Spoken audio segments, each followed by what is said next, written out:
Good afternoon, everyone. I am pleased to call the Subcommittee on Clean Air, Climate, and Nuclear Safety to order for a legislative hearing on the Crypto Asset Environmental Transparency Act, which I have introduced along with Senators Merkley and Senator Sanders. And this is our first subcommittee hearing of the year. So Senator Rickards and I are going to begin, as they say in Casablanca, a beautiful relationship over the next 2 years. And we're looking forward, of course, to working with Senator Copper and Senator Capito as well. We are looking forward to partnering with them and their extremely helpful staff. And over the course of the next few years, there will be many important issues that we will be asked to consider. So we welcome our witnesses. We appreciate your willingness to appear today. So today is going to be the first Senate hearing ever held on the environmental impacts of crypto mining. They may be mining digital assets, but their activities have real world consequences. This is an emergency and urgent issue, and Congress needs to be proactive and reactive in tackling it. The market size of the global crypto mining industry was estimated at $2 billion in 2022, more than 1/3 of which is in the United States. That industry is forecast to nearly quadruple over the next 10 years, which means its threats to our environment, health, communities, and climate are set to explode.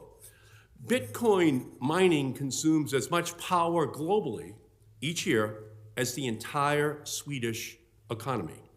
In the United States, carbon dioxide emissions from Bitcoin mining are equivalent to the annual emissions from as many as 7.5 million gasoline-powered cars. Right now, Bitcoin mining in the United States uses as much power as we need to light every single home in our country. And that demand on our grid is only going to grow.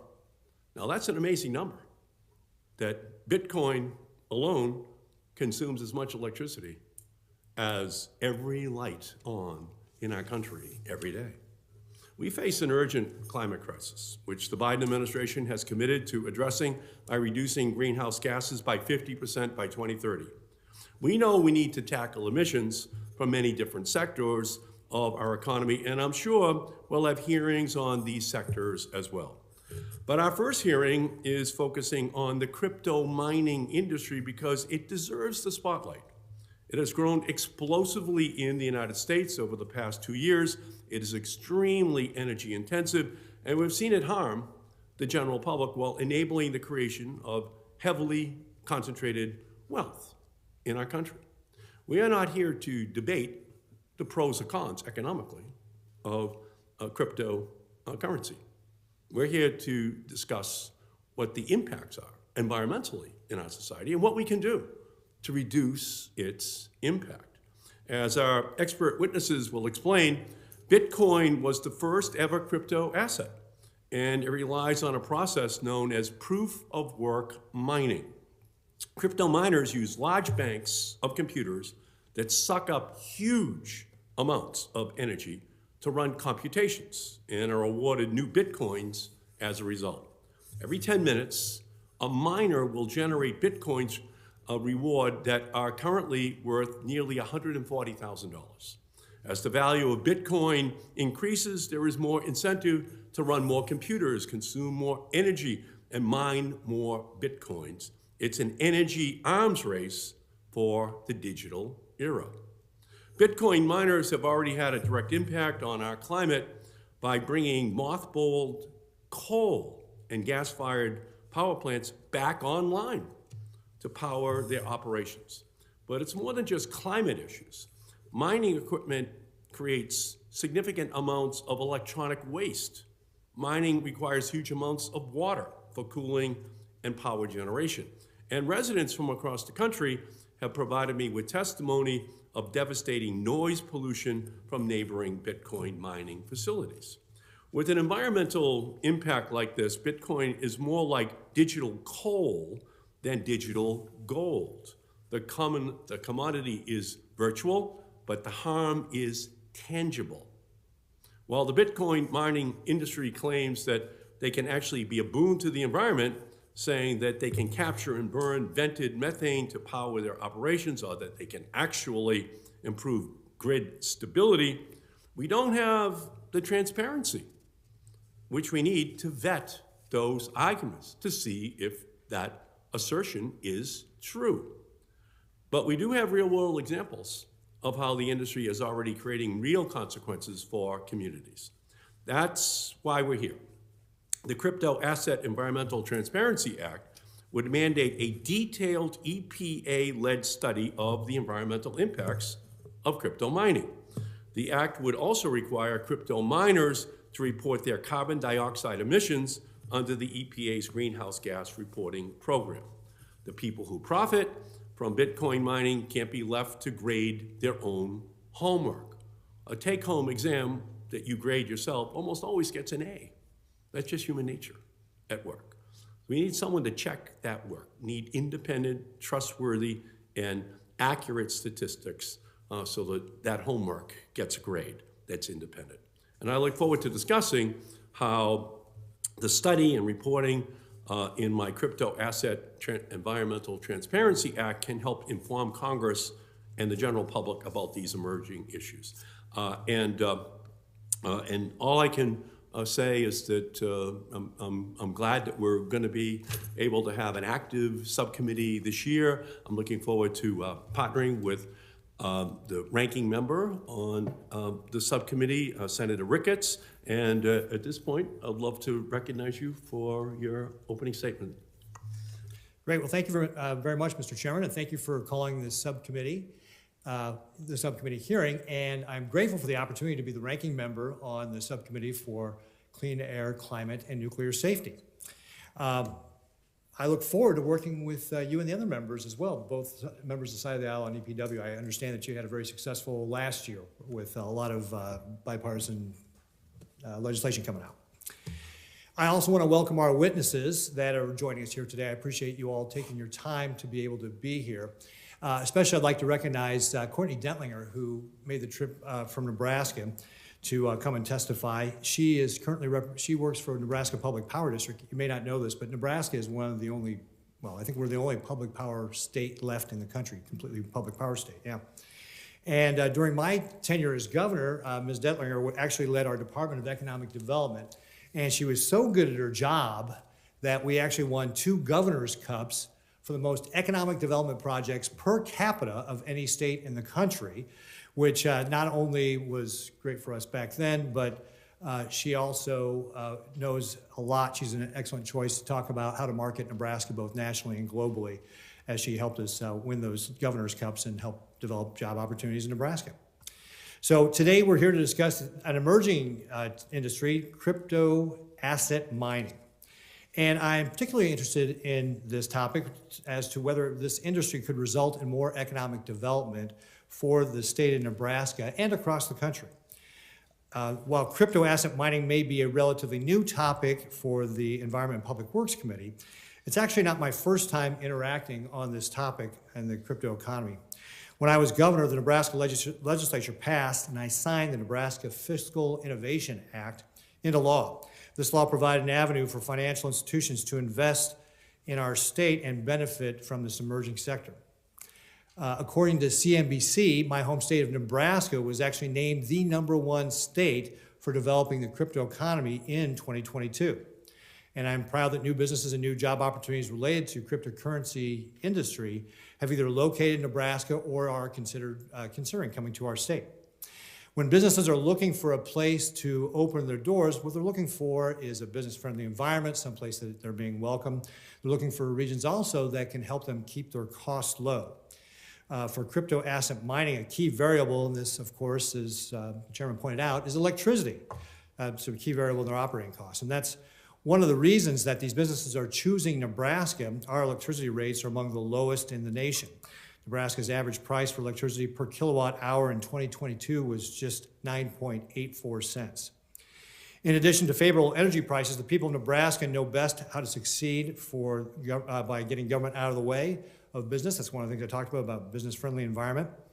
So I am interested in hearing on this topic. If we're discussing today, would hear about how we're treating one industry, the crypto asset mining, differently from other electricity consumers. Crypto asset mining is hardly alone in being an industry relying on large data server banks. Finance, technology, government, academia, and many others use significant amounts of electricity to power their computing needs. We should be providing the tools for open competition in a free market and not allowing politicians or bureaucrats in Washington, D.C. to pick winners and losers. When the federal government targets an industry, it has costly consequences, especially for an industry just beginning its development. Overreaching laws and regulations can drive emerging technologies overseas, and that often goes to countries that have fewer environmental regulations than the United States, which means you're actually adding to greenhouse gas emissions. This also means that we're losing jobs here in America. I look forward to hearing our witnesses' testimonies to explore discussions and opportunities related to crypto asset mining. And with that, Mr. Chairman, again, pleasure to be serving with you. Beautiful. Yield back time to you. Mutual. Feeling is mutual. Thank you. Thank you, Senator Ricketts. And now we're going to turn to our esteemed panel of witnesses, and we're going to hear them in order. First, we will hear from Rob Altenberg. Mr. Altenberg is the Senior Director for Energy and Climate at Citizens for Pennsylvania's Future. Before that, he worked for Pennsylvania Department of Environmental Protection, studied law at Widener Commonwealth Law School, and he is also a combat engineer company in the United States Army Reserve. Next, we're going to hear from Dr.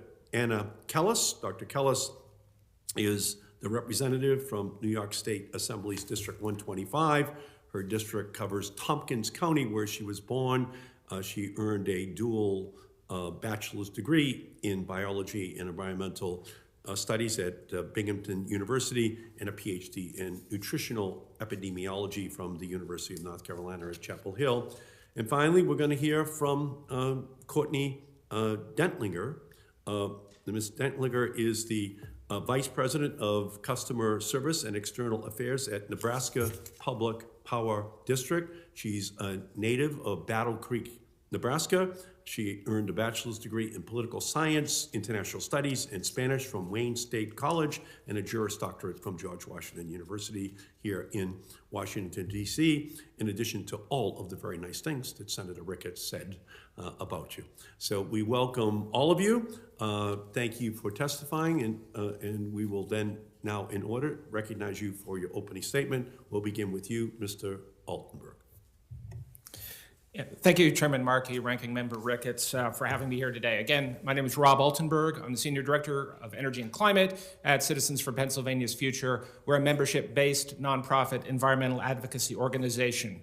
I've been working on energy and environmental issues for over 30 years, and I'm here today to share why I'm concerned about Bitcoin mining and other related proof-of-work cryptocurrencies. That requires a little bit of background. First, for all its high-tech image, Bitcoin is based on a simple idea that has been around since the 80s, and it's called a blockchain, and it's basically an accounting ledger where each page or block records Bitcoin transactions. Part of what keeps this ledger secure is that creating new blocks is very, very difficult. Finding or mining a new block is a guessing game where the odds of being correct are less than one chance in 100 billion trillion. Much, much lower odds than winning a lottery. And the odds get worse the more miners join the race. The winner, the first one to mine a valid block, is rewarded with newly mined Bitcoin, currently valued at over $140,000, with no prizes for second place. To be competitive, Bitcoin miners use racks of special purpose computers that make trillions of guesses, hundreds of trillions of guesses every second. Each of those computers uses more than 3 times the amount of energy as the average household, and a single miner might run tens of thousands of them 24/7. Altogether, Bitcoin consumes more energy, more electricity than 80% of our states and more than many entire countries. Bitcoin is wasteful by design, but this sort of waste just isn't necessary. Bitcoin's guessing game system called proof of work is essentially cryptocurrency version 1.0. But newer versions accomplish the same thing faster and cheaper. Ethereum, for example, recently converted to a newer proof of stake system, and it can do everything Bitcoin can do and more while using just a fraction of the energy. For now, though, Bitcoin's system is still dominant. An enormous amount of energy it wastes must come from somewhere. In Pennsylvania, we are seeing that on the ground. In 2021, one company announced plans to purchase 3 waste coal fire power plants and install up to 57,000 miners. They already have 2 of these plants in operation. Waste coal is a problematic fuel, to say the least. As the name implies, it has low energy value compared to ordinary coal, so plants need to burn even more to generate the same amount of electricity. In the process, they emit more ozone precursors, fine particulates, acid gases, heavy metals, and it's the second most carbon-intensive generation next to residual fuel oil. Then, just in January of last year, state inspectors found 10 megawatts worth of generation had literally been plugged into fracked gas wellheads, and they were using the gas to mine Bitcoin without obtaining any permits. This sort of mining is increasing, but without clear reporting requirements, it's impossible to know which or how many of Pennsylvania's thousands of fracked gas wells are being used in this way. Media reports and even permit applications are sporadic, and even where there are reports, miners may call themselves data centers and not mention Bitcoin at all. In addition to the problem from drilling and fracking, Bitcoin mining also causes noise pollution. The sound of these operations has been compared to the whine of a giant dentist drill or a jet engine that never stops, and in some cases it can be heard for over a mile away. More than just an annoying nuisance that lowers property values, persistent noise pollution has been shown to cause health problems for both people and wildlife. And it's not just burning fossil fuels directly that's the problem. In Pennsylvania, we're seeing Bitcoin operations at nuclear power plants. And the operators claim this is carbon-free energy, but that doesn't tell the whole story. We don't have a surplus of clean carbon-free energy on our grid. So when carbon-free energy is diverted from powering our grid to wasteful cryptocurrency, something has to make up the difference, and that is often fossil fuels. Bitcoin mining is bad for public health and the environment. It's bad for the power grid and our wallets as well. Miners claim that they can easily pause operations when the grid needs power, but that only happens when the electricity is worth more than the Bitcoins. Essentially, we're linking our electricity prices to the volatility of the Bitcoin market, and that is a terrible idea. Worse yet, by wasting the cheap electricity on Bitcoin mining, wholesale prices go up for everybody else. In short, Bitcoin mining is wasteful by design, and waste is never good. Thank you. Thank you, Mr. Altenberg. Dr. Callis, you're up. So wonderful to be here today. Thank you. So I write to voice my support for Senator Murphy's Crypto Asset Environmental Transparency Act as the representative of the 125th New York Assembly District. The environmental and socioeconomic impacts of expanding proof-of-work-based cryptocurrency mining will continue to have devastating environmental and socioeconomic consequences. It is estimated that cryptocurrency mining facilities for the proof-of-work-based cryptocurrency Bitcoin use more energy than all the processing for Google, Amazon, and Facebook combined, more than all the data centers globally combined, and more energy than all the solar panels that exist globally. In fact, according to Digiconomist, one Bitcoin transaction requires approximately 880 kilowatt hours. This is equal to the energy needed to power the average US household for 1 month. Given that a cryptocurrency mining operation creates minimal jobs, for example, a large US operation of 100,000 ASIC processors employs 40 staff per shift, yet as of a year ago made $2 million per day.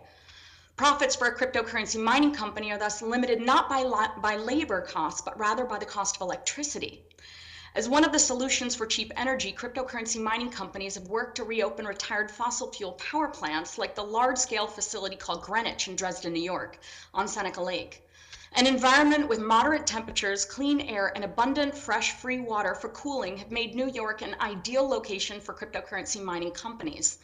In the Finger Lakes, Greenwich provides service directly to the cryptocurrency mining operation on their property, maximizing their state permit allowed GHG emissions and increasing local air pollution, including nitrogen oxide and sulfur dioxide. Due to the frequent replacement of cryptocurrency mining processors, the facility has also created a notable amount of electronic waste.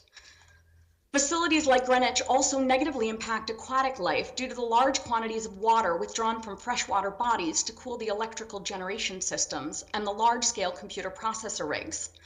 Water is removed at temperatures of 40 to 50 degrees and released back at temperatures of up to 108 degrees, killing thousands of fish every year and increasing the risk of harmful algal bloom outbreaks that are toxic for both wildlife and humans. Gas-fueled power plants also affect the health and quality of life in surrounding neighborhoods. Emission of hazardous air pollutants are known to cause asthma, heart attacks, strokes, reproductive damage, and preterm birth. These public health impacts are most acutely felt in environmental justice communities. Noise pollution is another significant concern for residents in towns across the country who have stacks of consolidated mining rigs in open fields or warehouses in their community. The long waves of low-frequency noise travel for miles around a cryptocurrency mining facility and are often characterized as sounding like jet engines. In addition, according to a Berkeley Haas working paper, the power demands of cryptocurrency mining operations in upstate New York push up annual electric bills by about $165 million for small businesses and $75 million for individuals, with little or no local economic benefit. Although communities hosting cryptocurrency mining facilities experience few economic benefits due to minimal job creation and profits going to non-local corporate investors, these facilities can threaten other critical industries. In the Finger Lakes, for example, the $3 billion agritourism industry that employs over 65,000 people and relies on the lakes and the natural environment is directly threatened by the polluting activity of Greenwich. With respect to meeting our climate goals, large-scale cryptocurrency mining in New York State is significantly increasing the state's total base energy demand on the grid, putting further pressure on our need for a massive electrical line overhaul. Due to the overall increase in base demand, some estimates suggest we will need to increase our wind and solar infrastructure development goals by over 60% to meet our state climate goals, just with the existing, in development, and proposed cryptocurrency mining operations in New York. Other forms of validation, such as proof of stake, utilize far less energy. For example, Ethereum recently transitioned to proof of stake, resulting in a total immediate energy consumption reduction of over 99.9%. Please pass the Crypto Asset Environmental Transparency Act. We must carefully study the environmental and grid impacts of cryptocurrency mining methods, such as proof of work mining, and implement appropriate statutes and regulations to prevent the damage it is doing and will continue to do to our public health and environment. Thank you. Yeah, thank you so much. And Courtney Denkler, whenever you're comfortable, please begin. Thank you and good afternoon, Chairman Markey and Ranking Member Ricketts. Thank you for the opportunity to testify today. I'd like to share a little bit about Nebraska Public Power District, or as I'll refer to it, NPPD, and the territory we serve to set the stage for my remarks regarding our experience with cryptocurrency mining.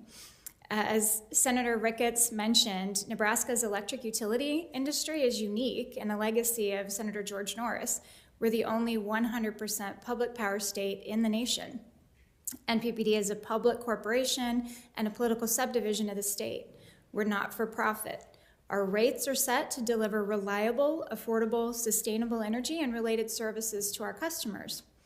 We do not have shareholders. Rather, our customers are in essence our owners.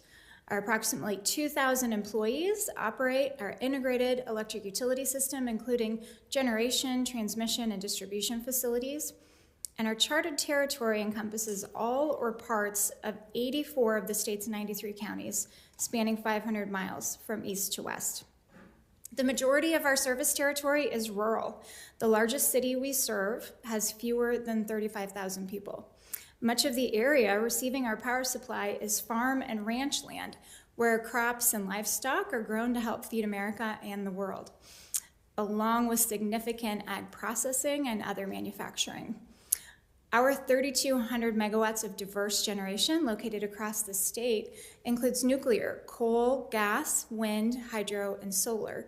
This diverse generation mix helps us meet our customer expectations to be reliable, affordable, sustainable, and resilient. NPPD and our fellow Nebraska utilities are proud to offer some of the lowest rates and highest reliability among the 50 states. We serve our Nebraska customers with a resource mix that's 62% carbon-free. And in 2021, our board set a goal of achieving net zero carbon emissions by 2050, while emphasizing the need to maintain reliability and affordability. In fact, we're actively pursuing multiple technologies as we look to the future of carbon-free energy. NPPD is leading Nebraska's efforts, along with partners in Iowa and Missouri, to pursue federal hydrogen hub designation. We're currently conducting a feasibility study to determine potential locations for advanced nuclear reactors. And we're working with the U.S. Department of Energy and several companies on carbon capture and sequestration opportunities. In Nebraska, like most other states, electric utilities, regardless of type, have exclusive retail service areas, which include an obligation to serve all customers under just, fair, and reasonable rates. We cannot refuse customers based on the business they may operate. We generally must serve all electric loads agreeing to meet applicable terms of service. And just as every generation source has its benefits and challenges, so does each type of customer load. Historically, steady electric demand from a customer resulted in the most efficient use of electric infrastructure and a lower cost per unit of electricity for those customers. Today, the variability of generation from an increasing amount of renewables, as well as other considerations, is allowing for opportunities for new tools to be implemented to manage generation and loads, including innovative rate designs and demand response.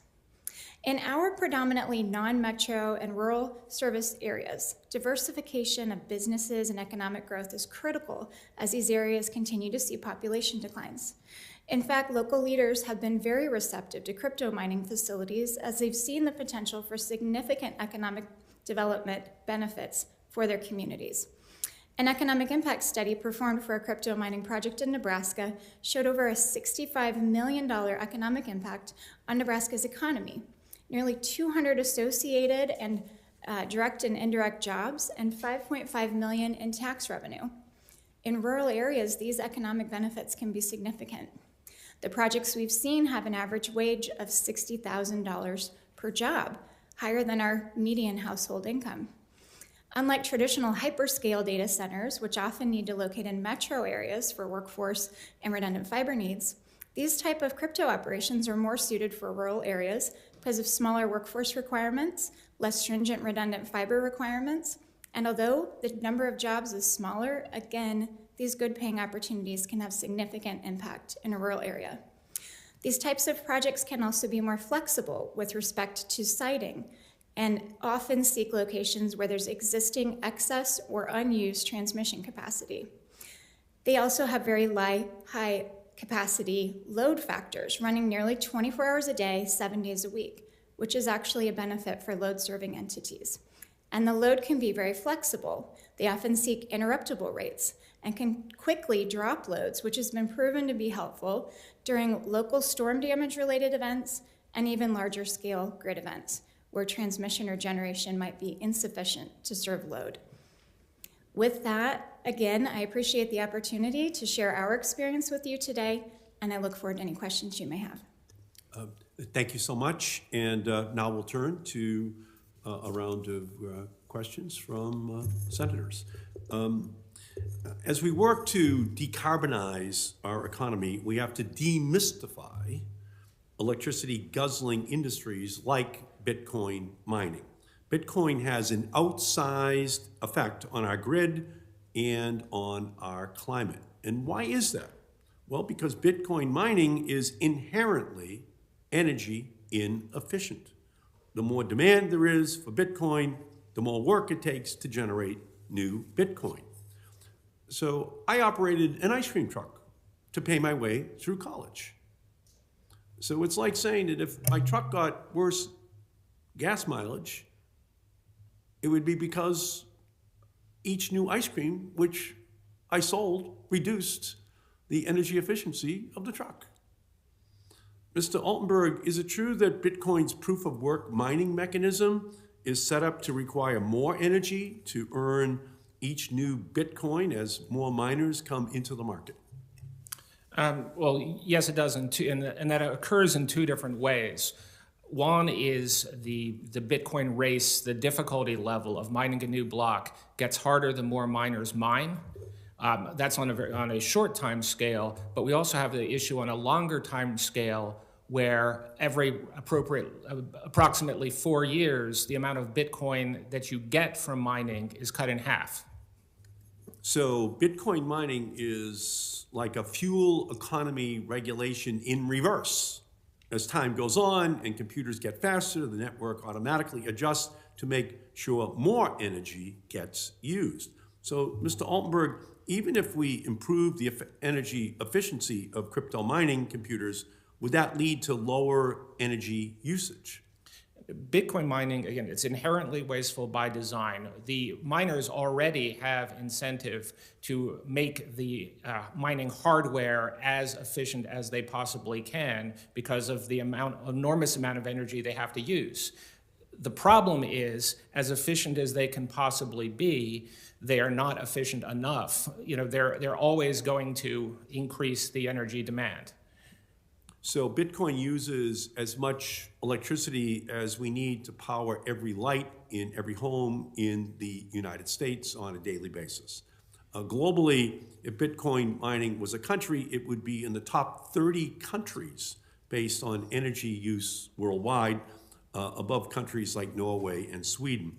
So, Mr. Altenberg, Bitcoin supporters predict that the Bitcoin price will increase dramatically in the coming years. Does that mean that the electricity demand from Bitcoin mining will also increase?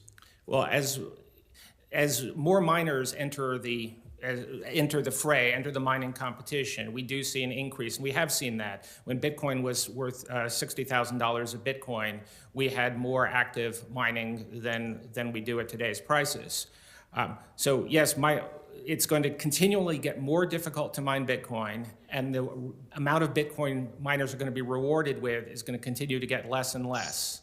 This system will continue to spiral at an exponential rate using more and more energy.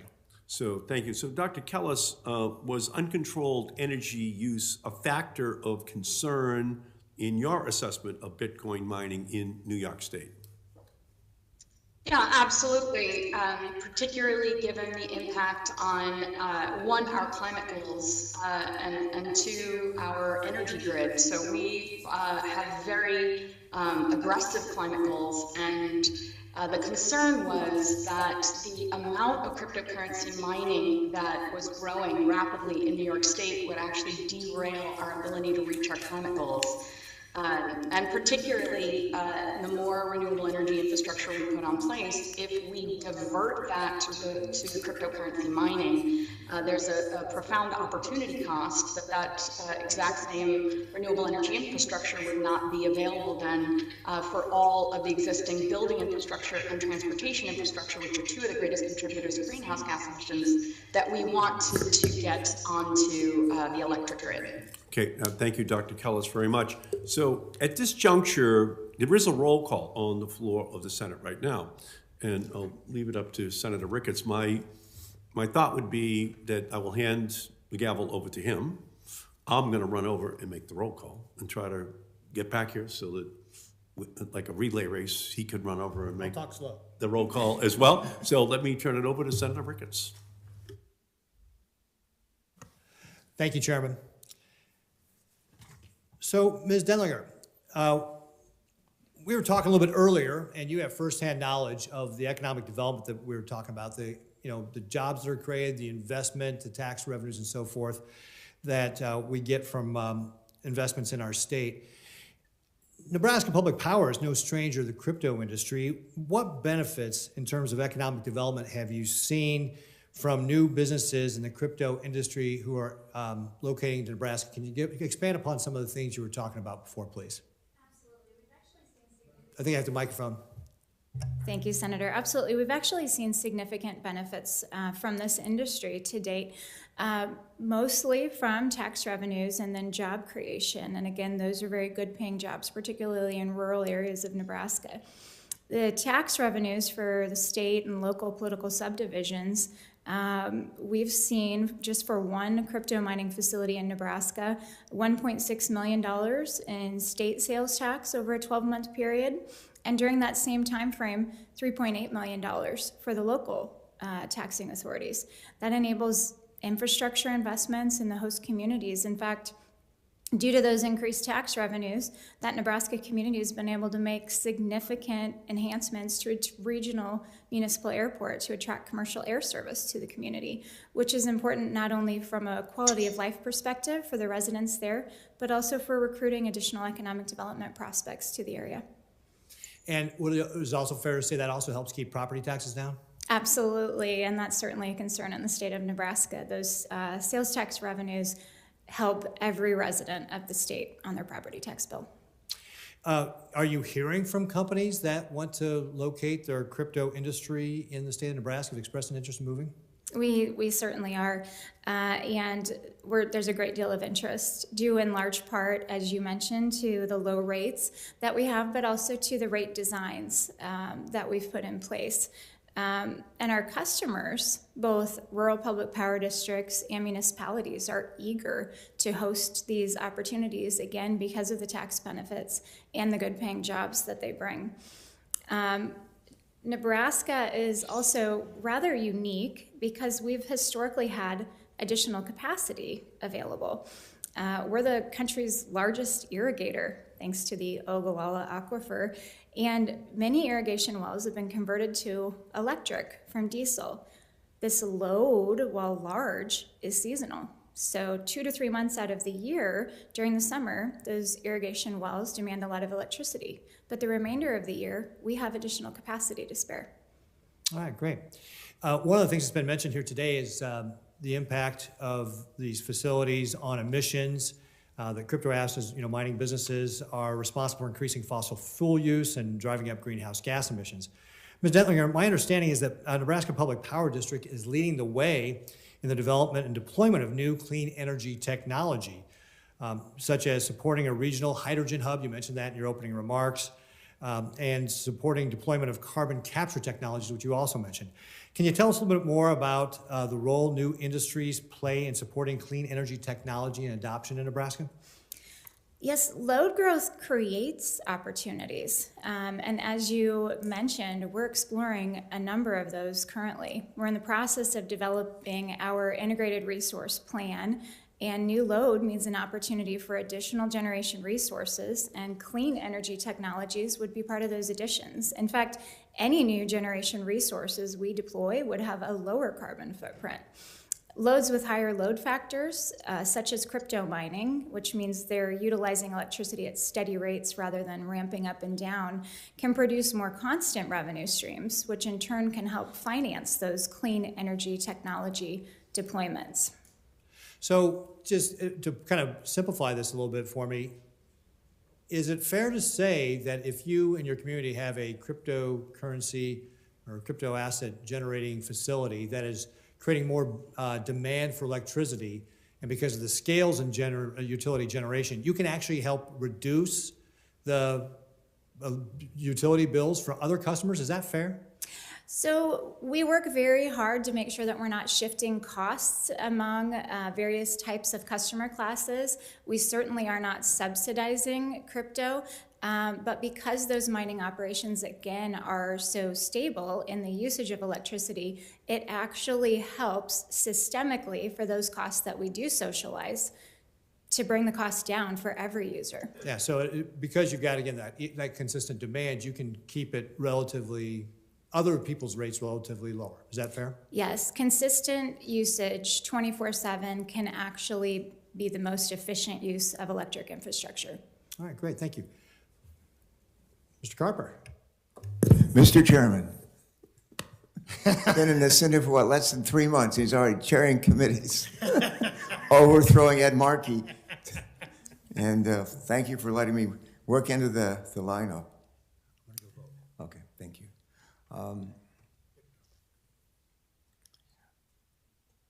Mr. Altenberg, right? And is it Kellis? Kellis?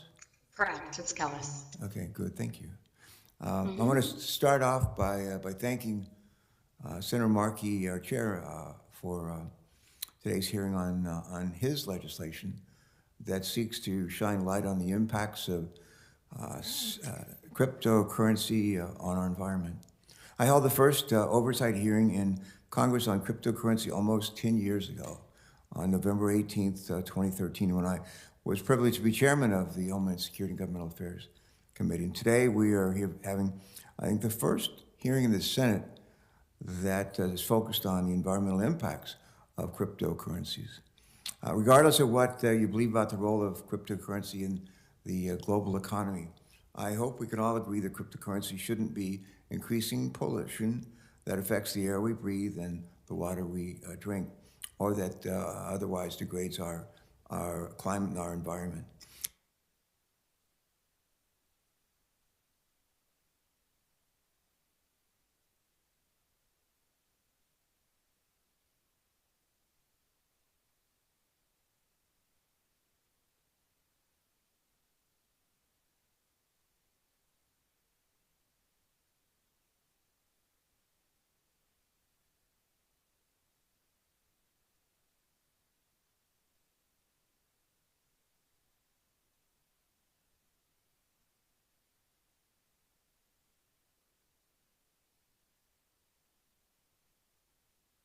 Today, we know that some cryptocurrencies require a massive amount of energy to power and control the temperature, literally of thousands of computers, which run, I'm told, all day and all night. I'm told that cryptocurrency currently uses up to 1.4% of our nation's electricity. 1.4% of our nation's electricity. That's as much electricity as is needed to light every home in this country. When I first saw that, I had to read it twice. That's as much electricity as is needed to light every home in this country.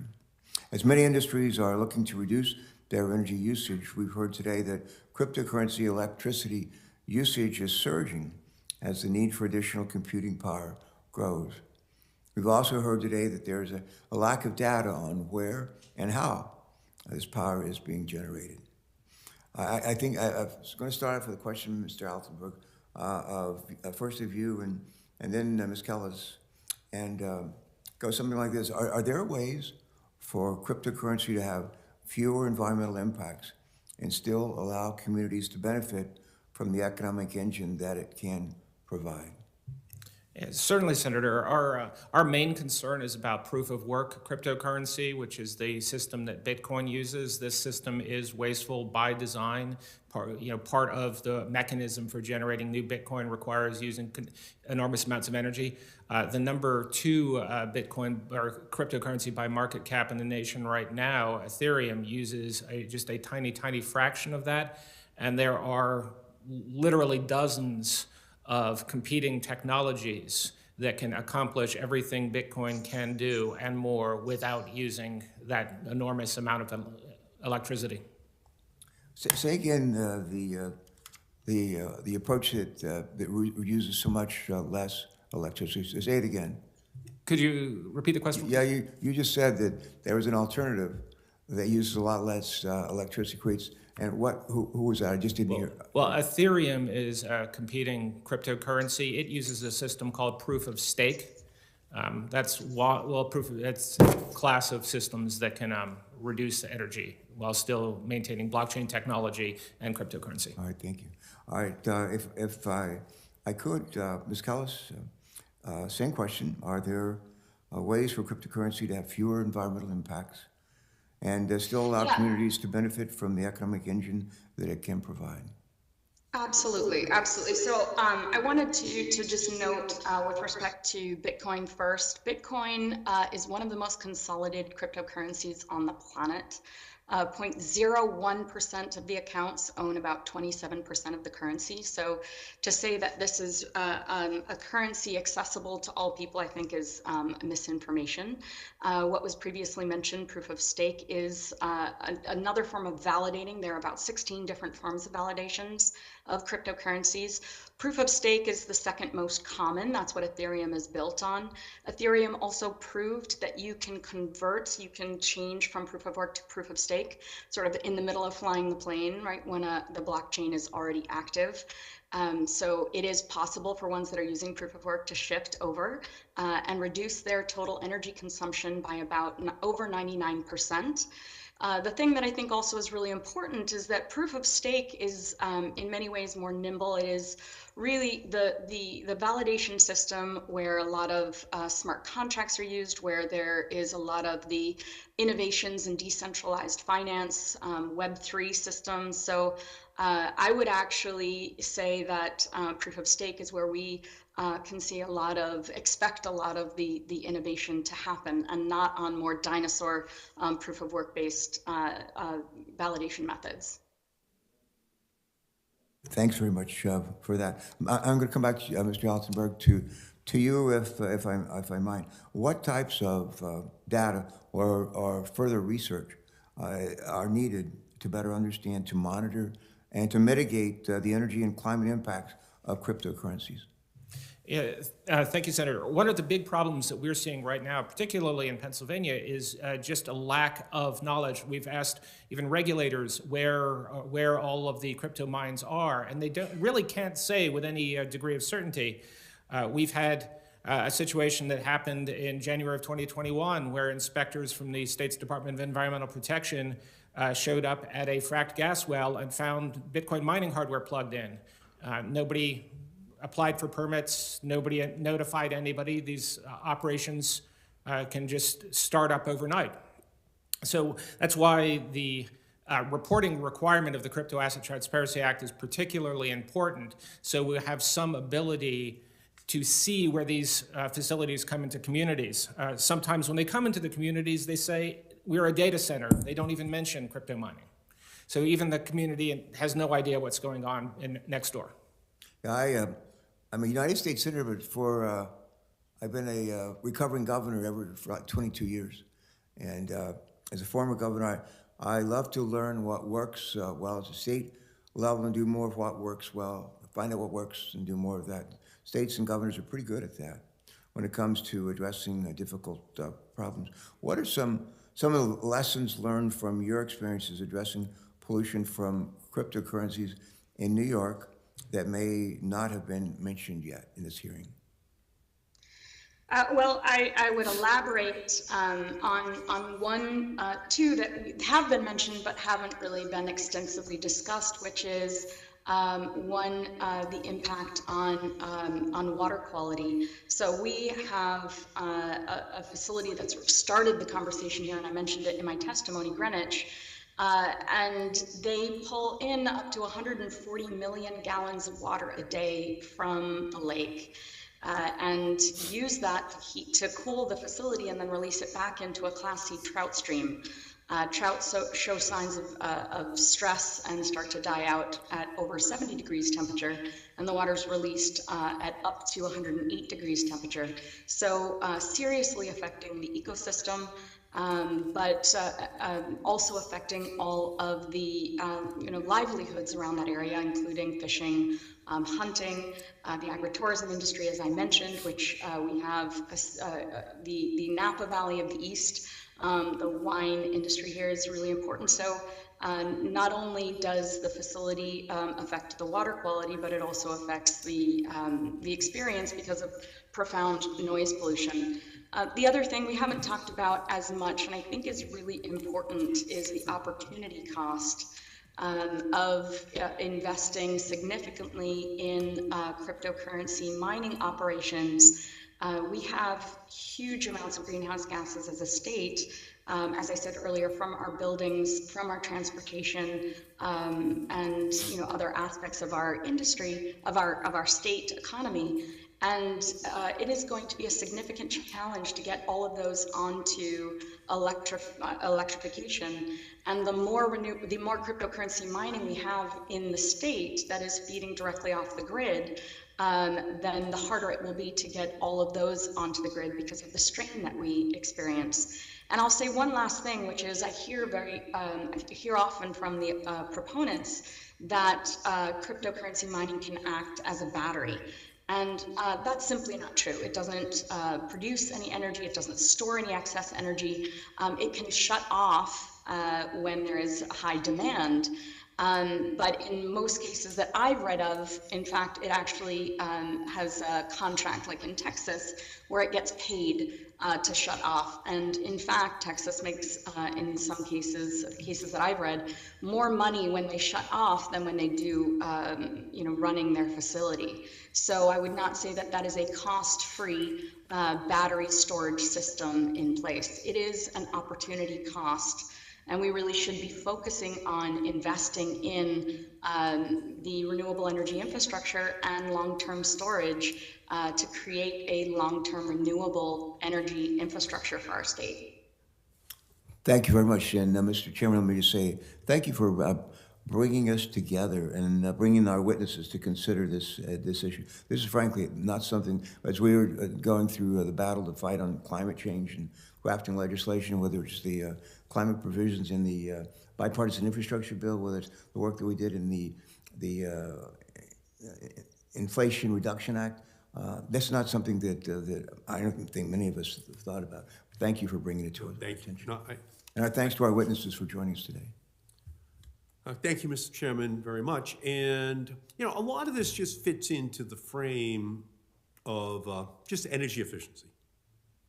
My mother would always say, Eddie, your father and I were going to donate your brain to Harvard Medical School as a completely unused human organ. And she would say, you have to learn how to work smarter and not harder. I'd be 10, 11, 12. She'd just keep saying the same thing. So, when I authored the appliance efficiency laws in 1987, for example, air conditioning is 80% of peak demand in Texas in the summer. Well, what if they doubled the efficiency? It would be half the electricity that people would have to purchase. And they fought it, but once the law passed, they did it. And the same thing true for refrigerators, for stoves. They figured it out. Same thing was true for automobiles. I used to make the amendment every year on the House floor to increase fuel economy standards. And the auto industry said, you just don't know how hard it is. And so we finally, in 2007, we passed, my bill. And then Elon Musk just went to the markets and said, hey, I'll be able to meet the standard. Give me money for all electric vehicles. So that's what we're talking about here. We're just talking about, in my mother's words, working smarter and not harder and getting the same result. So the Bitcoin network Chairman, uses... could I just say, Yeah. I think our parents were talking with each other, even back then. A correct assessment of our untapped human potential. I agree with you. And I'm sure that it's a miracle that we're here from their perspective, given our attitudes at age 10.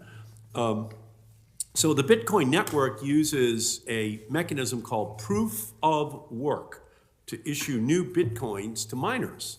The problem is in the name itself. You need to prove you've done a lot of work and used a lot of energy in order to get awarded any Bitcoin.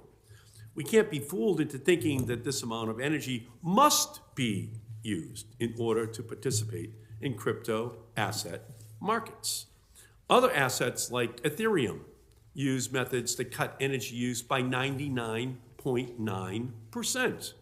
So, Mr. Altenberg, could Bitcoin change its code to save substantial amounts of energy? Well, Ethereum certainly did that, switch from proof of work to proof of stake. Whether or not Bitcoin itself can arrange to do that, that would remain to be seen, but it's certainly possible. It is possible. So if it is possible, and it's more energy efficient, and it gets the same result, they could move in that direction and still achieve their economic goals. So this isn't an issue that is built into blockchains. It's an issue that has been built into Bitcoin, which is a difference. Right? It all depends upon how that company industry approaches this issue of energy efficiency. All power plants are held to the same emissions standards. All trucks are held to the same emissions standards. But crypto assets don't have those across-the-board standards. Some, like Bitcoin, get away with damage that the others would never dream of. And so that has to be the goal, because we know that Bitcoin mining will also increase if they have more energy efficiency standards, which they use. So is, in your opinion, a higher Bitcoin price means more incentive for Bitcoin miners to use more energy? And you do agree with that? Yeah, we've seen that in practice. Yeah, you've seen that in practice. So we just have to recognize that and then take the analogous situation with refrigerators, stoves, air conditioning, automobiles, okay? And just say that we're not looking to end refrigeration or automotive technology. We're just saying that we should be more efficient. We should be more aware of the emissions into our atmosphere that are avoidable. So on the one hand, this is a very innovative sector economically. And they tout themselves as innovators. But all we're asking for them to do is look across the board at innovation, not just that one idea, but embracing innovation in energy efficiency, innovation in the technologies which they use in order to generate their innovation. And that's why this hearing is so important, so that we can have a kind of a meeting of the minds over mining, right? So that we benefit from all of the kind of the lessons we've learned over the last 30 years that people thought were absolutely impossible to implement. So, so I thank you all again for the information, and let me turn again to Senator Ricketts. Great. Thank you, Mr. Chairman. So, Mr. Altenberg, you had mentioned a couple of things. I just want to, that you said were problems with Bitcoin generation, or I think you were talking about Bitcoin in particular. But you mentioned that they were talking about bringing online 3 waste coal plants into Pennsylvania. Is that right? So now again, I'm from Nebraska. I'm not from Pennsylvania, so I don't know all the rules. But wouldn't each of those plants have to be permitted to be able to go into operation? And if to reach that and to get those permits, wouldn't they have to comply with the overall emissions targets for the state of Pennsylvania? Wouldn't that work? The plants, and there's 2 waste coal plants that are in operation. They were existing waste coal plants. They were in operation, and they were operating at very, very low capacity factors. Most of these, all these plants are heavily subsidized. Pennsylvanians pay 60% of the energy costs for the Bitcoin miners at these plants through subsidies from taxpayers and ratepayers. But yes, they do. The plants do meet their current permits, but they are increasing their emissions because of Bitcoin mining. So, but what is there? Would there be a limit though on what they would be able to generate as far as power, because they're generating more emissions, or do they have some sort of grandfather clause that allows them to just continue to generate? Well, the state has established permit limits for them based on the fact they're 90 megawatt plants each. And they were operating, again, much lower capacity, so they weren't operating anywhere near that before Bitcoin mining started, and now they've ramped up their capacity. So where they are, we believe, operating under their permit limits, they are still emitting a lot more than they were just a few years ago. Okay. And then you also mentioned something about Bitcoin operators plugging into fracking gas wells, and that was illegal. Is that my understanding? So there's laws against them doing that, is that right? I mean, like without getting a permit, that is. They plugged it in without a permit. The Department of Environmental Protection issued a notice of violation in that case, but I believe there's still litigation in progress over that. So, but essentially what you're saying is it was illegal for them to do that in the first place, so they were breaking the laws anyway, right? Is that accurate? I believe they were, but that has not been determined yet. Not been proven yet, okay. And then you also mentioned the noise pollution as well. So help me again with Pennsylvania. Are there rules or permit? I mean, like, don't you have to get a permit or something with regard to noise or generation for facilities? Noise pollution is generally handled by local municipalities, and it's traditionally been handled as a local nuisance issue. So one of one of the recent fracked gas wells that is going into operation to mine Bitcoin is in a location of the state called the Pennsylvania Wilds, which is some of our most pristine habitat. Frankly, there aren't a lot of neighbors in that area to file noise pollution complaints. What we have is a considerable amount of wildlife that the tourism industry depends on. So this noise pollution could directly impact the tourist industry, but there really isn't a strong regulatory mechanism. So, but there would be a local entity, maybe a county or somebody like that, who could put, limits on how much noise you could generate. Is that accurate? I mean, there is some form of local government there to put in those. There is local government. I don't know the extent of their authority towards noise pollution. Okay. Dr. Kellis, I think you also mentioned that the noise pollution was one of the things. I think you described it as a jet engine. Is that accurate? So same thing, same question to you. Isn't there local entities like a county or a city that would put in ordinances or whatever to say, hey, you can only have so much noise allowed? Yeah, and there actually has been some efforts. Again, like my colleague mentioned, there are limits on how much they can prevent and permit. There have been, there's at least one example of a moratorium on cryptocurrency mining because of issues of noise and other safety issues, fire and health safety issues. There was a temporary one. So they were able to do a temporary one there, yes.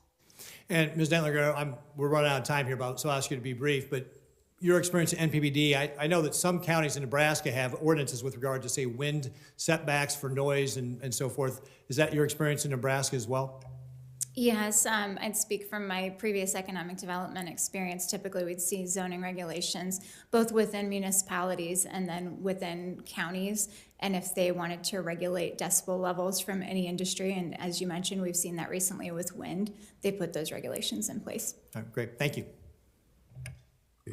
Great. So as I said in my opening remarks, this virtual commodity has real-world impact. We don't know the total scope of the environmental effects of crypto mining. And the White House Office of Science and Technology has specifically called for more information, but they don't have the authority to call for it, which is why the Crypto Asset Environmental Transparency Act is so important. Mr. Altenberg, do you agree that this legislation would provide more transparency and disclosure, which could help us to oversee and understand the environmental impacts of crypto mining? It's almost alone in the entire American economy, kind of sealed off from the knowledge, the information, which everyone should have about the environmental impacts of the industry. And in Pennsylvania, we have an environmental rights amendment to our Constitution that guarantees the public actually the ownership of their public natural resources. One of the big things we're seeing with cryptocurrency and the lack of transparency is the public does not know where these facilities are coming in. They do not know where they're using the power. They do not know where the power is being used. They do not know where the pollution is. As long as we have that, the state is not in a position where they're going to be able to effectively regulate these facilities. Yeah, when I was growing up in Ward 2 in Malden, Malden is a city about 4 miles north of Boston. My grandfather got off the boat, from Ireland, worked on the Malden River, and I'm growing up 3 blocks from there. And my mother, when I was about 10, again, much more intelligent than I am, she would just say, Eddie, whatever you do, don't swim in the Malden River. Because it was kind of black with a pre-Jimi Hendrix purple haze. Because all the industries use the Malden River as the dumping ground. The coal industry, every Converse All-Star was made in my home water. 8,000 people just using the Malden River. So it was, obviously an era where there really weren't a lot of regulations, but there was a kind of a black cloud over our neighborhood, growing up. Now, the other side of town, they didn't have a black cloud. That's where, other people live. But in my home ward, the kind of the working class ward, and every city has a ward like that. So my goal here is just to provide the transparency, the disclosure that could help us to oversee and understand the environmental impacts of crypto mining. So, Dr. Kellis, is that an unreasonable thing to ask, that people just understand what the impacts are? Absolutely not an unreasonable thing to ask. We can't improve our environment if we don't know how it's being used and we don't know what's happening around us. And I'll give you perfect examples. One, we're now aware of the coal piles that were being used for providing energy, the coal piles that are left over and sitting on the riverbank edges in Pennsylvania. And so now, because of the fact that that made it into the news, otherwise we would not have known, we're having an honest conversation about it. And the proponents would say that, it's better to burn it than let it sit there and have the pollutants like the mercury leak into the waterways. But I would ask in that conversation, which is better, that it pollutes the water or pollutes the air? If we don't have transparency and we don't have disclosure, we can't have an honest conversation about that. And neither one of those pollutions are what we're looking for. And of course, burning it, then we end up with the ash. So that is another pollutant. And just like, it was a great analogy, just like with coffee, running water over coffee grounds like the ash leaches far more coffee, or in this case mercury, out than if you ran water over whole coffee beans, which is the actual unburnt coal. So which one is worse? But again, we can have that honest conversation, but we can't if we don't have the disclosure and we don't have the transparency. Okay, so again, you make the case for more transparency because you can't manage what you don't measure. But unfortunately, we do know that harms are being felt now by families across the country. I've received testimony from 12 states, from Georgia to Washington State, about the damage that crypto mining is already doing in their communities. And I would just ask unanimous consent that this testimony be included in the record without objection. So ordered. We're joined by Senator Lummis from Wyoming, and let's turn and recognize you, Senator, for a round of questions. Oh, thank you, Mr. Chairman. My first question is for Mr. Altenberg. What does a digital asset mining operation look like? I mean, are there shovels digging in the ground? What does it look like? It depends where the location, though. The mining sites that are being placed at our fracked gas wells, they're essentially semi-trailers that have methane gas-powered generators that are plugged into the well, and big shipping containers full of racks of Bitcoin miners. Okay, and a Bitcoin miner is actually a computer. Yeah, it's about the size of a toaster, and it uses 3 times the energy of a house. Okay, so there is a bunch of toasters in a line. Sometimes they're dipped in fluids, so they run cooler. They can be air-cooled, they can be water-cooled, but it's basically just a computer. Yes. So is that computer that's mining Bitcoin directly emitting pollutants? No, it's energy source. It's electric source is what's emitting. Okay, so now let's take an EV charging station. If that EV charging station is powered by electricity from natural gas or coal, shouldn't it also have the same monitoring that is being requested by this bill? I think the issue is looking at how efficiency is measured. It's all sources of electricity, whether it's the lights or the speaker system here, are going to use electricity and produce a certain amount of work for that electricity. The issue with Bitcoin and proof of work cryptocurrency is the work that we are doing is not actually necessary to have cryptocurrency or to have blockchain technology. Okay, let's talk about gold. Where does gold come from? It's mined. It's mined, okay. Is energy expended in producing gold? Yes. Okay. Is gold absolutely essential? For certain technologies, it is. Is it Congress's job to decide whether an energy use is worthwhile or not? I mean, surely you've heard that Bitcoin is digital gold because it is limited to 21 million Bitcoin ever to be mined. It is permissionless, which means you don't have to rely on a third party or trusted third party to do transactions in it or to hold it. It is a store of value, and that is commonly agreed to. Okay, so you've got gold, it's a store of value. You've got Bitcoin, it's a store of value. They both consume energy to produce. Now, is it Congress's role to say gold is a more worthwhile use of energy than Bitcoin?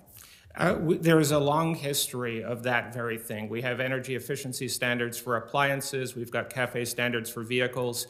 And for most air pollution, for most new air pollution sources, there's legal requirements that before they operate, they install the best available technology to reduce the pollution. So we do make those decisions every day.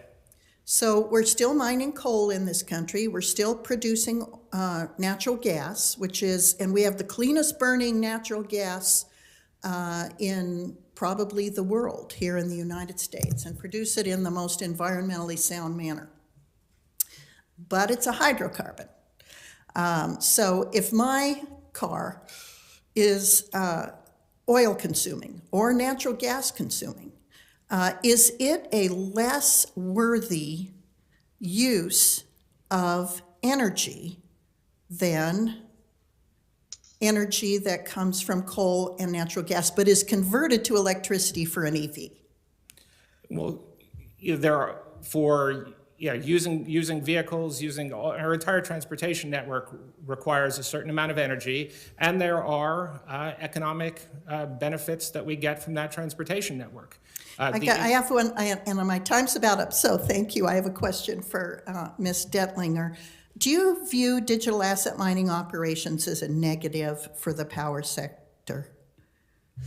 I certainly don't speak for the entire power sector, but within the state of Nebraska, we've actually seen benefits. We have not seen the drawbacks that have been mentioned during the hearing today.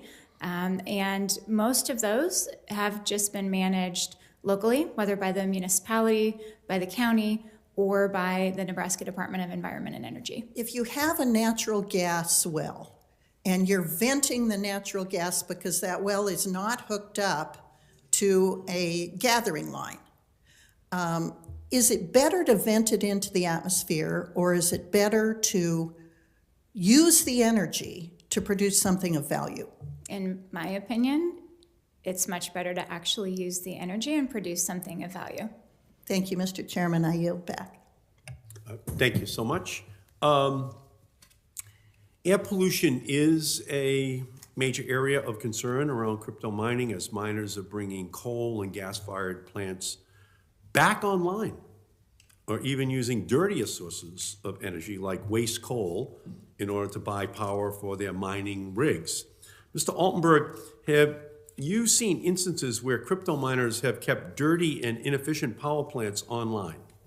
It certainly appears they have, especially in the two waste coal power plants in Pennsylvania. Prior to Bitcoin mining operation, they were running at very, very low capacity factors. Coal-fired power plants tend to run 60, 70, maybe 80% or more of the time, and they tend to want to run full out at a very constant rate. These plants were running closer to 10% of the time. So when Bitcoin came into operation, part of the goal was to increase the output of these power plants. So the energy use of Bitcoin, especially if it brings carbon-intensive generation back onto the grid, could threaten our climate goals and supercharge climate change. We already know we are living through unprecedented climate chaos. If Congress turns a blind eye to an energy-intensive industry like Bitcoin while it works to tackle climate impacts, it's like a plumber that tries to fix an overflowing bathtub while the faucet won't stop running. The problem won't go away, and the damage will just get worse if you don't deal with the potential dangers that are right in front of you. So, Dr. Kellis, do you agree that crypto mining jeopardizes state and federal climate commitments? Absolutely. To answer it in the context of what you were just speaking about, in New York State, we have about 49 retired power plants, and they're retired because they are less efficient, they're old, using older technology, single cycle turbine technology, and could not compete on the market with the more modern dual cycle turbine technology, for example. So they were mothballed. The cryptocurrency mining industry is buying up power plants in New York State, turning them back on, and running them up to their full greenhouse gas emissions allowable permits. And that is a situation where we had these facilities that were at zero emissions. They were shut down because of their inefficiency. So even if they're converted, as one of them was, from coal to natural gas, that we still have a significant increase in greenhouse gas emissions from that facility than zero, which is where we were. And of course, everyone knows at this point that methane is a stronger greenhouse gas than carbon dioxide. And although coal is less clean with respect to all the types of particulates that it releases into the air, with the gas-fired power plant, particularly with a single cycle turbine that is less efficient, we are, of course, having significant increases in methane that is released through the entire process of getting the gas to the facility, and then, of course, from the facility. So it is significantly, I believe, hurting our ability to reach our climate goals. And we see another facility that is working to come online, and we have all the others that are in our state. So we are very worried, and that is why New York State put a moratorium on any of these power plants being turned back on by large-scale corporate cryptocurrency miners, so that we ourselves could do a full-scale investigation of the impact of cryptocurrency mining on our ability to reach our climate goals. So thank you. So industry figures claim that Bitcoin miners can burn flared or vented methane gas to power their mining operations. We know that we need to cut down on our methane emissions. That's why we passed an historic methane emission reduction program as part of the Inflation Reduction Act. But I'm curious as to whether these claims hold water. Mr. Altenberg, do you believe that there are better ways to deal with flared and vented methane than using it to power Bitcoin mining operations? What we've seen with Bitcoin mining, the innovation we've seen has been innovation in ways to justify that wasting energy is good. Methane is particularly one of the situations. If you have a situation where you have enough methane that you can capture, that you are flaring, if you can capture it to run a Bitcoin mine, you might as well capture it and put it into the distribution pipeline and get useful work out of it. There is no need to waste the energy that we're wasting on Bitcoin. So if there's better ways to deal with vented methane, we should avoid fossil fuels in the first place. And at the end of the day, we have direct reports of harms and significant projections of impacts in our society. So that's just why we need more transparency across the board. That's why we're fighting for it today. We're not saying ban, we're not saying don't ban, we're just saying let's just know what's happening. Information will be helpful for everyone, no matter where they live, to just understand, like my mother did, and saying just don't swim in the Malden River. She didn't have any evidence except for the black cloud over our home ward, which weren't over the other 7 wards in Malden, but, the EPA wasn't even created, for 20 more years after I was a boy. So obviously, you just can't be working off of your gut. You need some information. So if the industry is confident in its positive contributions to the environment, they should welcome the transparency of the Crypto Asset Environmental Transparency Act that would provide that information. Really, only vampires are afraid of the sunshine. And in the same way that so many devices that we plug in at night now, we're all plugging in all these devices every night. They're almost vampires consuming all this electricity. And I had this big battle actually about 15, 18 years ago with the computer industry because they were, of course, God's gift. Oh my goodness, don't ask us to do any more. Didn't we do a great job at just providing you with all these laptops, at home? Don't ask us to do anything else. So I just said to them, well, is there any way, that you could cut the electricity consumption for the home computer when it's just on overnight in the default position, when you have your kids' pictures up all night? Can you just cut that electricity consumption overnight? Oh, you have no idea how difficult that is. Oh my goodness. You're asking us to try to figure out something like that after we've given you the great gift of home computers? And of course they figured it out. Okay, well, why would we have 100 million devices, unnecessarily consuming electricity when you could just put the fix in, to make sure that it's more efficient while getting the benefit of the new technological breakthrough. But that's just kind of the default position of a new group of geniuses in their little industry. Okay, you can't actually call upon us to have any additional burdens when all we're saying is, like my mother, work smarter, not harder. Okay, just use a more efficient way of doing it. So let me again turn to Senator Ricketts for more questions. Great, thank you, Mr. Chairman. Dr. Kellis, you had said that in New York that the crypto industry was going to turn on 49 plants that had been retired. Is that accurate? No, what I said is we have 49 power plants, and the concern is that there was a trend beginning. We saw one purchased and turned back on, and another purchased in the permitting process and turned back on with existing rigs that they have. We have 49 in the state. The concern was if that trend continued without us evaluating the full impact on our ability to reach our climate goals with respect to GHG emissions, water impacts, and air quality impacts, then we might not reach our climate goals. So the idea, of course, was that we needed to stop that particular trend. And I want to be clear that this was a very narrow moratorium. It was specifically on the purchasing of retired power plants in the state by consolidated cryptocurrency mining corporations. Of course, you and I probably can't afford on our own to buy a retired power plant, but this did not pertain to those that were plugged into the grid or those using renewable energy infrastructure on site. So it was narrow, but the intention was to give us the opportunity and time to measure the full extent of the impact, which I think is fundamentally parallel to what you are trying to do with this piece of legislation, to capture the data and be able to do a full analysis. So presumably the other plants went through a permitting process. Is that accurate? And or at least the one plant that did get up and running went through a permitting process and got permitted, and so that was in operation. Is that accurate?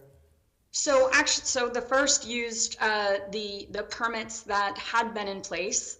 They got an extension of those permits, but then they went through a renewal process this last year and actually were denied an extension of that, the air permit, because it was recognized that the permit and the activity that was being used for that facility no longer aligned with our Climate Leadership and Community Protection Act. That is currently in the courts because that was appealed. That will go through, I presume, for potentially even years.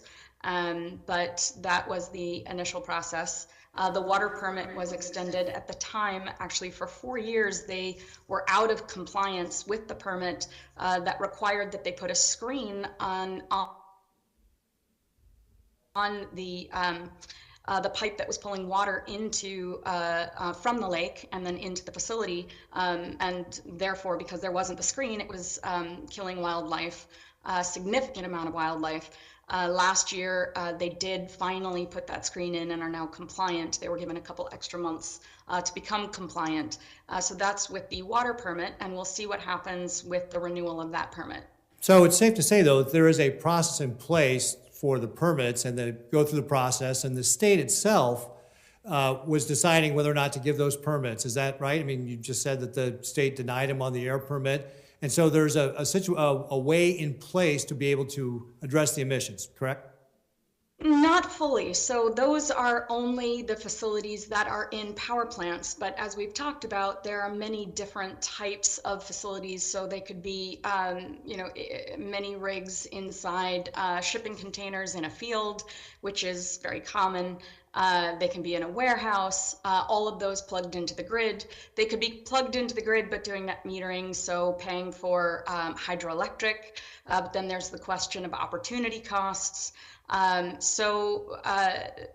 reason for the requioment for the full environmental Generation impact things assessment require, all those is power to allow generations for that require full permitting, assessment. right? But everything that would generate again? power, everything that's going to provide power to any of these crypto things is going to have to be permitted, right?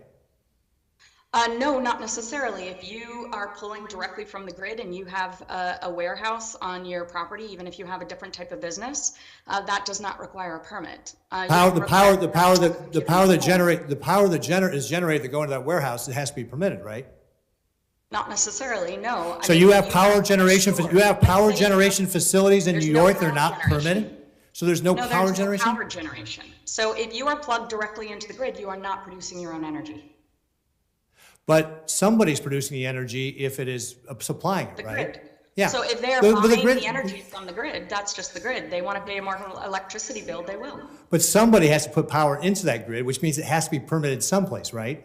What's permitted would be the hydroelectric or any of the electrical generating facilities, but not a warehouse that is just tied onto the grid. Dr. Callis, I think you're missing my point that anything that's going to generate power, that's going to create emissions, is going to be permitted. And there's a rule and system in place to be able to handle that. And you yourself are demonstrating in New York that you're taking steps to limit emissions based upon what you want to do in New York. And in fact, putting a moratorium on bringing on any of these other lines. So you're actually I'm taking the being very steps doing it, clear. right? With all due respect, I'm being very clear, there is energy generation and there's energy usage. Energy generation is regulated. Energy usage, if you have a restaurant, or if you have a warehouse, or if you have a superstore, you are not permitted for your energy Right. usage. Usage is not the same as generation. A generator is permitted. If you are not a generator, then you are not permitted in that way. Right, and that was my point, is that all this power generation, not the use, the power generation is permitted, and New York is taking steps to do it. And is New York, But the question is New York? is whether or not there is an opportunity cost, because the energy that is used, the significant amount of energy that is used, when we are trying to get our entire grid onto renewable energy infrastructure, if we are increasing our base load on that grid significantly, then we will have to increase significantly our renewable energy infrastructure construction goals. And the question is whether or not we have the land infrastructure and other, ability to reach those goals, right? We have limited amount of land that we can build solar on, for example, and it competes directly with agricultural land and food production. So there are limits. So is Nebraska New York, and vice versa, is New York Nebraska? No, it is not. So they're different states. So is it fair to say that different states are going to have different needs with regard to power generation and permitting and clean air and things like that? Yes, and I would say with a caveat that any increased energy demands that you are putting on a grid means that you will need to produce more renewable energy infrastructure to make that grid completely renewable. All right, thank you, Dr. Kellis. I've run way over. Thank you, Mr. Chairman, for being. Absolutely no problem. I love this subject. It's just, honestly, every question we're asking is vastly expanding the body of knowledge for all of the senators. Okay, this is like the frontier in terms of issues, and it gets kind of arcane until you have the discussion. Then you can keep reducing it down to a more simple understanding of what we're talking about. So So I love any question that anyone, because I'm learning from all of this as well. So Mr. Altenberg, do you think crypto mining supports or undermines our national goal for a clean, affordable, and reliable electricity grid? It certainly does. I mean, even in the situation where we have crypto mining coming from our nuke plants, that's diverting carbon-free energy from the grid. We heard testimony, we've heard people say that doing things like using more Bitcoin mining can incentivize solar or bring more solar on the grid, but that's not what we're seeing happening on the ground. The Bitcoin miners, they are incentivized to use energy sources that are available at very, very high capacity factors. In almost all cases, those are fossil fuel or formerly baseload resources. And those resources we have to, if we are going to decarbonize our grid, we're going to need clean renewable generation, and wasting energy on unnecessary proof of work mining when we can have cryptocurrency and blockchain technology without that is just counterproductive. So do you think that more disclosure would stifle or actually encourage innovation in this industry? More disclosure always helps regulators. And I speak from working for 22 years as a state regulator. Having the information to back up our decisions is absolutely essential. Yeah, and so I just have a couple of more questions. And do you have any additional questions, I do. Senator? Yeah. Oh, you do. Okay, great. So it's the goal of the legislation to provide transparency on all types of environmental impacts. People who live near crypto mining facilities have said, quote, it's like living on top of Niagara Falls, and that it's like a jet that never leaves. Dr. Kellis, is it true that crypto mining facilities produce nonstop noise, which can affect quality of life, especially in rural communities? Yeah, absolutely. That's what I hear also from constituents around the state, that it has not only significantly impacted their own experience, because many of them are in fields, many of them are in places where there aren't that many people. We have examples of large-scale cryptocurrency mining trails, and it's significantly impacting people's ability to appreciate nature and get away, because it is like standing on a tarmac, is what I've heard from people. But there's also some disturbing data, the impact of the noise on animal species, birds, which I think is actually particularly disturbing given the estimates of decline in birds that we are already seeing. Okay, could you also talk about the facilities using water in excess of unnecessary quantities? Yeah, so the facility that began this conversation, as I spoke of earlier, Greenwich, does pull in up to 140 million gallons of water a day, and releases it at significantly higher temperatures. One thing that I haven't emphasized is that we have seen massive surges in harmful algal bloom outbreaks all throughout all of the Finger Lakes, the Great Lakes, even coastal areas. And that can be directly impacted by increasing temperatures from these facilities. So that is also harmful. It's harmful for all of the wildlife and also toxic for humans. Okay, and one final question, which is that some of the supplemental testimony which has been submitted today states that each Bitcoin transaction is tied to the same amount of e-waste as throwing away 2 iPhones. Could you talk about that? Yes, absolutely. The e-waste, there's some research showing a massive exponential global increase in e-waste directly tied to cryptocurrency mining. But I would also note it's not just the existence of e-waste, which in and of itself is concerning, but a large percentage of e-waste produced every year is exported from the high-income countries to low- and middle-income countries, where regulations on its dismantling, recycling, and refurbishing may be lacking or even poorly enforced. And according to WHO, an estimated 12.9 million women, and I think it was 18 million children and adolescents as young as 5 years old, work in the informal waste sector, which potentially exposes them to toxic e-waste. Their goal in this work is often to recover copper and gold from used electronics, risking exposure to harmful chemicals such as lead, mercury, nickel, brominated flame retardants, and polycyclic aromatic hydrocarbons. So all of these are highly correlated with some health issues like stillbirth and premature birth, low birth weight and length, and exposure to lead, of course, we know has a lot of neurological issues, increasing rates of ADHD, behavioral problems, sensory integration difficulties. So huge issues that we are not discussing sufficiently with respect to the health and the escalating e-waste from this industry. Yep. Thank you so much, Senator Ricketts. Thank you, Mr. Chairman. Mr. Altenberg, so you've, and many times throughout the course of the day today, have described this as wasteful energy. I think you said it should be used for useful work. But you also said that a Bitcoin, once you mine it, is worth $144,000, right? That's what the market value is. Yeah, okay, so doesn't that mean if there's a market for it, that somebody considers it valuable because they're willing to pay for it? Well, people certainly see a cash value in, but the question of what does it do productive for the economy?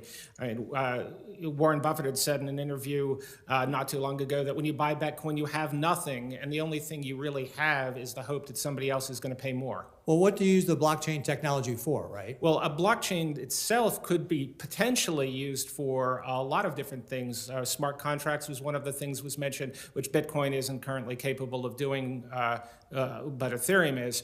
But certainly recording data in a secure way, it's encryption. You talked about before how hard it was to break that encryption, right? Well, it isn't the encryption. It isn't the blockchain is very transparent. You can see everything that's on it. What it is, what's happened is it's very, very difficult to change, and it's basically a write-once structure. Okay, so then who are the people that find value in Bitcoin? Mostly currency speculators. Okay, and so who are they speculating with?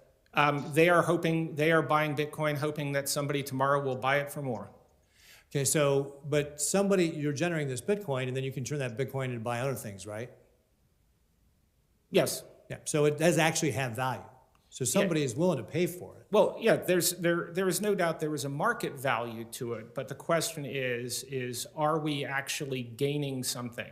When we build a bridge, we have built a physical asset. When you build a car or a cell phone, there's a physical asset. Bitcoin doesn't have that. The only real value you have is potentially transaction fees as part of the extending the blockchain.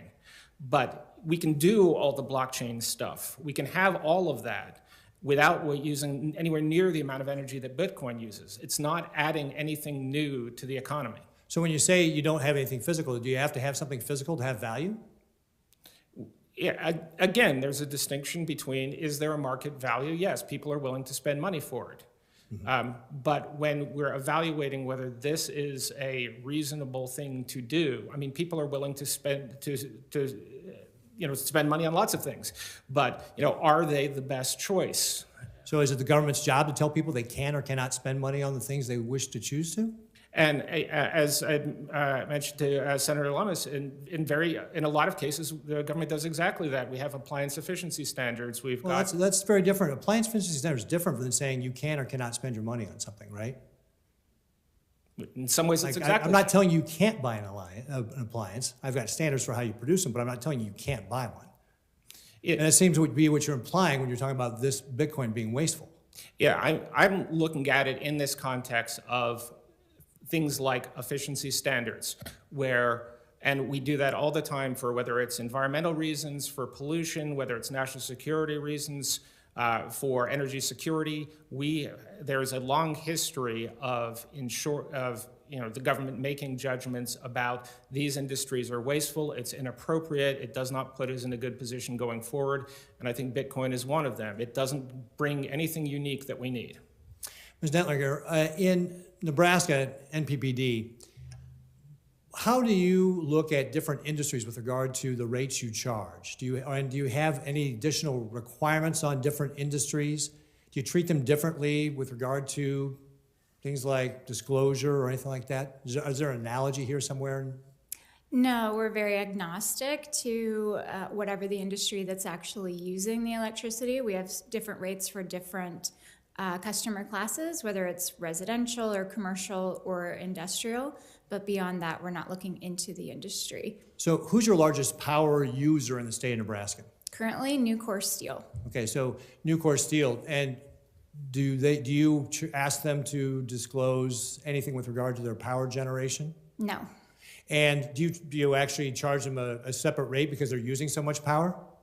No, actually, again, because they're using so much and using it so regularly, the rate that they pay tends to be lower because it's a more efficient use of our assets. So again, it's one of those things where as you're generating more, or you have a customer who is using more energy and it's more stable, as Nucor Steel is, you're actually charging them less because it actually is more efficient to generate that power. Yeah, we're cost of use. Our rates are based on what it costs us to produce and deliver the electricity, and so that's reflected in our industrial rates. Great, thank you. Mm-hmm. So I thank Senator Ricketts. I thank all of our witnesses. Of course, Nucor's emissions are captured by the EPA. Okay, that is a part of the public record what their emissions are. But in general, I would say that this has been one of the most informative hearings that the Congress has had in a long time about a subject that has just not had the attention which it needs. And I thank all of our witnesses for your great testimony today. And we're going to proceed on this subject because ultimately we just need to ensure the information is out there. Bitcoin is the first cryptocurrency, but it's not staying current with other assets like Ethereum. Its impacts are real, but its energy efficiency innovation isn't developing at the same time. Bitcoin is like if we still insisted on using whale oil to light our homes instead of energy efficient LEDs. That's the gap between proof of work that Bitcoin uses and other systems like proof of stake that Ethereum uses. One is 99% more energy efficient than the other. So it's just good to get that out there to make it clear that there are other ways of doing business. So we're talking today about unavoidable, untracked environmental impacts. We track emissions and impacts of mines, of cars, of power plants, but we've got a drain on our system, Bitcoin, that isn't accounted for. Other crypto assets like Ethereum produce value while using 99.9% less energy. So it's climate, it's air, it's noise, it's water, it's waste. These computer motherboards are harming Mother Earth. But we don't know the extent of the damage. We don't have anyone checking the work of crypto mining companies that argue they're helping the planet or the grid. And that's why the Crypto Asset Environmental Transparency Act is so important. And states like New York or Pennsylvania or Massachusetts or Nebraska are taking a case-by-case approach to this new power-sucking powerhouse industry. But we need a federal approach just so we have the information out there as to what the climatic impacts are. So the Senate Environment and Public Works Committee is the ideal forum to consider legislation which would do just that. They're unlikely to have this hearing over in the Banking Committee, the Financial Services Committee. This is our job. Our job is to look at these aspects of this new technology. I thank my colleagues for their participation in this hearing. I'm very grateful to our witnesses today.